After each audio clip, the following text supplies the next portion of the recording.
Good afternoon, everyone. This is Tony from our Homestead Skills, and yeah, it's been a really difficult, hard week that we've just been through.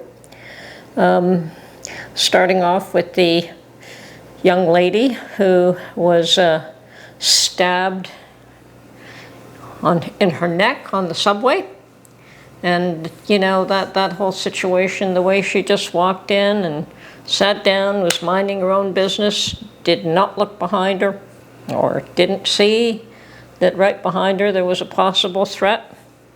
Of course, us women sometimes are not taught to look for threats like that. It does remind me very much sometimes of what my husband Mark always comments on, and that is something that he terms situational awareness, that even when we go into a restaurant, he has to take a certain position at the table so that he has his eye on what's going on in the wider room. And that is what men do, and women sometimes just are oblivious to that. And it just reminded me of that situation where that young lady, like myself, I would have been oblivious to that kind of outlook until, you know, it's been impressed upon me by my husband that it is something imperative, and it did bring to mind how important it is to know what your surroundings are. And I recall even mentioning this to the lady who was our real estate agent in buying the house down south.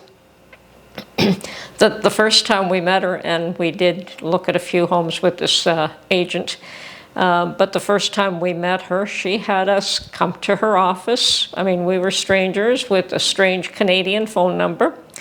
So she had us come to her office and photocopied our passports before she would allow one of the ladies to go out and show us a house. And I have no objection to that whatsoever, none whatsoever. I totally agree with that. We are pretty close to a very large city here, so to some degree, I understand being cautious. I've never personally felt that I needed to be that cautious, but today I look at that a little bit differently. That poor, sweet young girl. And that was just the beginning of tragedies this week. And then, of course, we're all riveted by what's been going on with Charlie Kirk. And I really didn't want to, I don't know how to say the right words, how to speak the right words. His poor wife, his poor family. It's a terrible, terrible situation, and obviously it has affected many young people. And as one individual said, a lot of young people loved Charlie, and a lot of young people absolutely hated Charlie. And from my perspective, the ones that hated him were obviously the ones that were taught to hate. They were taught hate. I have watched, even before this incident, I have watched Charlie Kirk in his setting, talking to students in the platform that he sets up. And he may be forceful. He always seemed to have a counter argument. He was willing to voice his opinion. That didn't necessarily mean that he thought he was always right, but he wanted to present his position, and he would tell people whether he agreed with them or whether he did not agree with them, and that is something that is sorely lacking in this society. Now, this morning I did watch on TV where Trump first mentioned that they did have a suspect in custody. And then, of course, later on when there was more detail provided about this young man, who he was. But of course, Mark had already found out the name of the young man before the news. It's very hard for me to do a video of this type.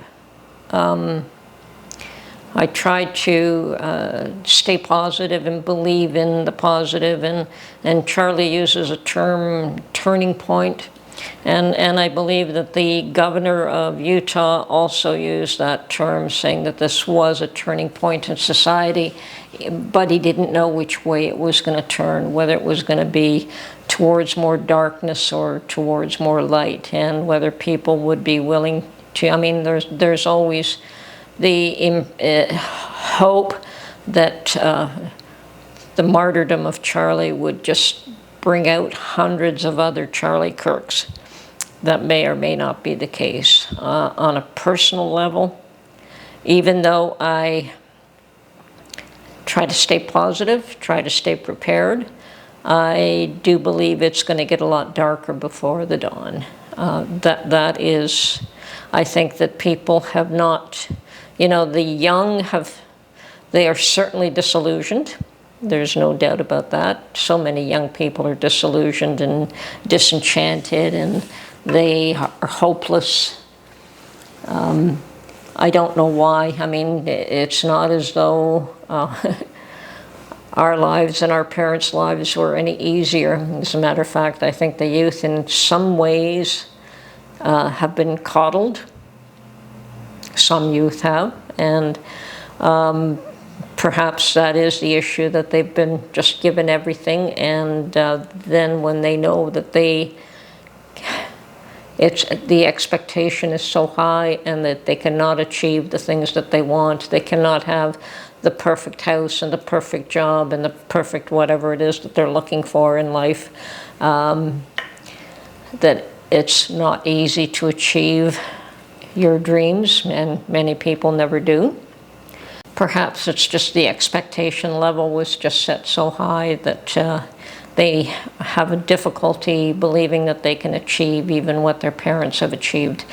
And for some reason they think it was easy for their parents to achieve their ends. And personally, I could tell you it's never easy, you know. And certainly there are perhaps a group at one time with a good education, you could get a good job.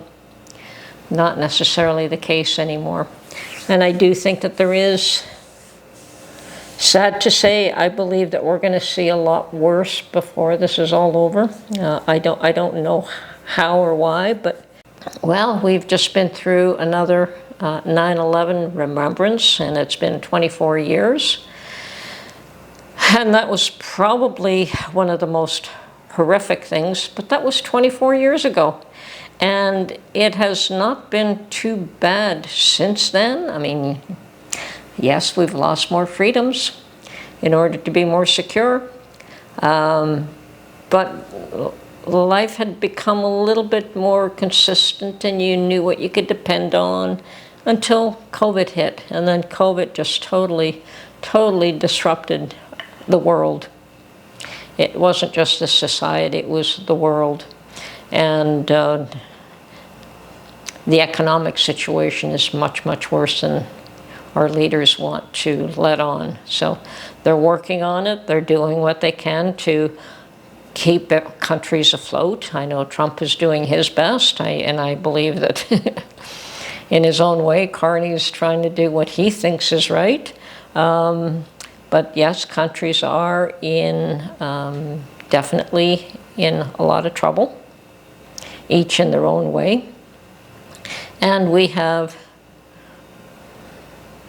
the Israel-Hamas thing going on still. We have the Russia-Ukraine war going on still. And on top of that, now we have China, Russia, and perhaps Iran, and perhaps other countries, Venezuela, wanting to get together against North America. So there is an east-west divide that is growing, and I mean, it was always there. You know, there was east is east and west is west, and never the twain shall meet, is a very true line. So that difference existed, has always existed, probably always will. And the attempt to for the East to take over the West or the West to take over the East will never work. I think that, and when two worlds collide, it can be crazy. And that's what's even happening in just the ideology of two worlds colliding right now.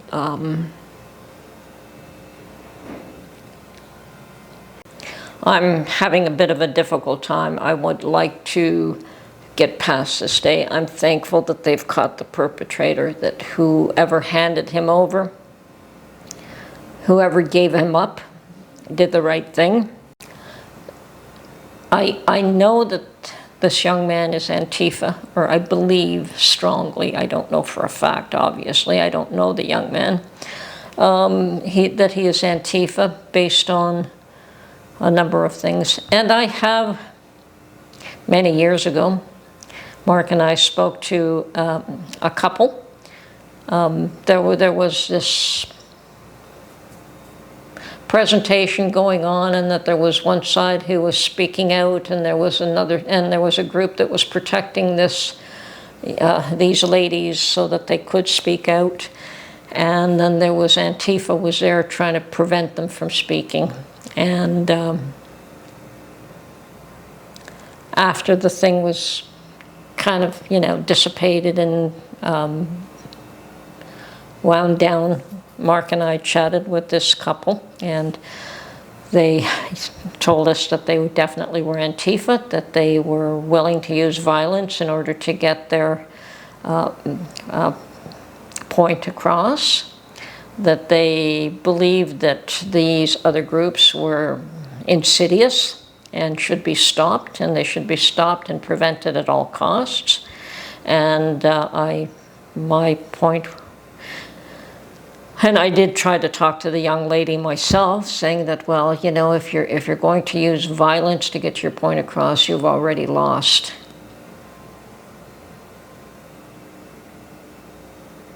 You have to be able to talk to people, and that is exactly what Charlie was doing.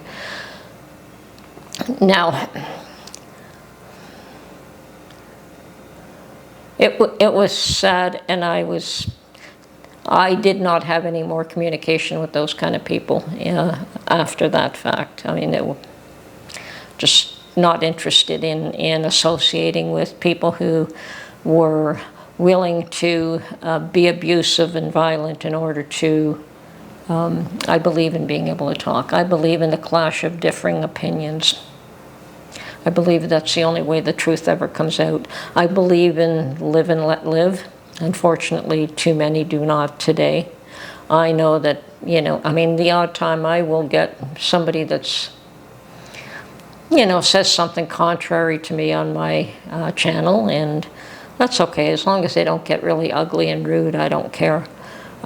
If they get ugly for some reason, I will do something about it. I may respond, I may ignore them, I may just let them speak.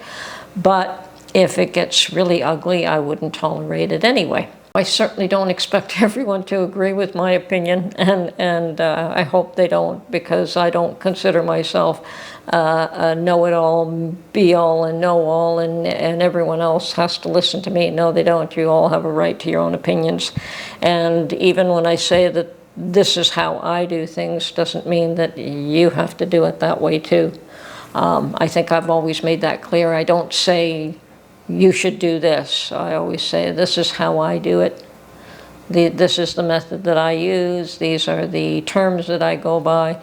Unless, of course, you're trying to follow some specific guidelines. I say these are the guidelines that are safety, the safe way to do things. But in the long run, people could do whatever they want. I mean, there are people who do canning, what they call rebel canning, and in a lot of respects, I mean, I may do something a tad rebel canning, but not to the degree that some do. If I believe that on the whole something should be pressure canned for safety, I pressure can it. There's no way that I will water bath can something. If I cannot provide safe food to put on my table, I just won't do it. So everyone else is free to do their own thing. Anyway, I think a lot of us are heartbroken over what's going on with, it's the country, it's the world, it's not just North America, it's not just the US, it's everywhere, it's the whole world. That poor girl, Irina, had come from a war-torn country hoping to find peace, and she was murdered. And I did not see where she actually got stabbed. Even if the video was there, I didn't want to see it, but I did see two videos, one where he had his arm up and you knew it was coming, and then they showed another video where I guess the fellow had already stabbed her and she looked up in shock. And everyone just ignored.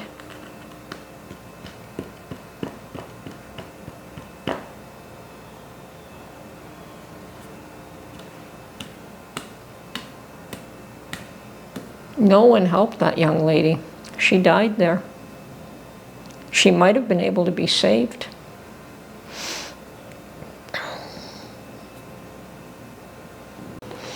Anyway, people have to learn to talk and get along, and that's hopefully Charlie's movement grows. But